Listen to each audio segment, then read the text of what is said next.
Conservatory land help people achieve their conservatory dream. We're bespoke conservatory specialists. We manufacture the complete conservatory from the ground up, including the base, walls, frames and roof. In our UK factory, based in the East Midlands, personally delivering anywhere to mainland England and Wales. Firstly, you need to measure the area you plan to build on. Once you have marked out all of the pad locations, dig out a hole a minimum of 450mm square. Line using post cement and place the foundation block on top. Lay down the first base frame against the property wall, then adjust the leg height until the base is level. Repeat this for all base sections in order. Measure out the size required for the insulation sheet and fit into the base sections. The flooring panels connect together easily. Now you can work across the base section from one side to the other. Once the flooring is complete, cover with a suitable polythene sheet. Fix the skirt into the base. Make sure the wall section is in line with the skirting before you secure into place. At the corner where the two sills meet, fit them together with the corner joint provided.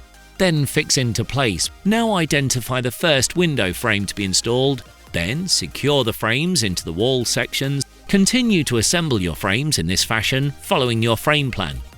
Slide the first two ring beams into place over the frames. With the ring beam in place, identify the first wall rafters to be installed. Now install the next pair of rafters. Then place the ridge between both sets of rafters. Now fix the remaining rafters to the ridge and the ring beams as per your instructions, and then carefully slide in between the rafters.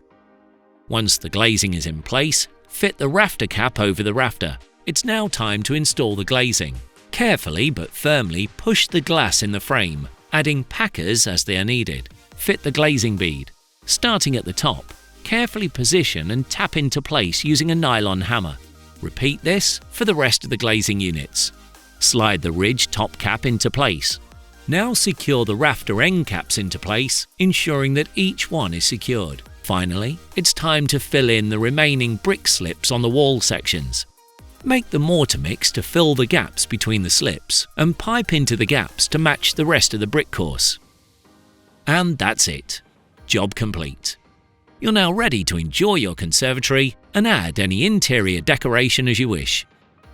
My new conservatory has just added a new aspect onto my house. I walk through the gate at the back once I've come home from work, and it just feels like a nice place to be and to sit in at night. It just feels great. Compared to a traditional conservatory, the speed in which conservatory land erected the conservatory, and right from the very start, from showing me the plans for the conservatory, it's just been a great experience. The user experience, the customer service that they've given me has been great, and I've just felt looked after and part of the actual installation and build. I've been consulted throughout the process, and it's just been a great experience for me.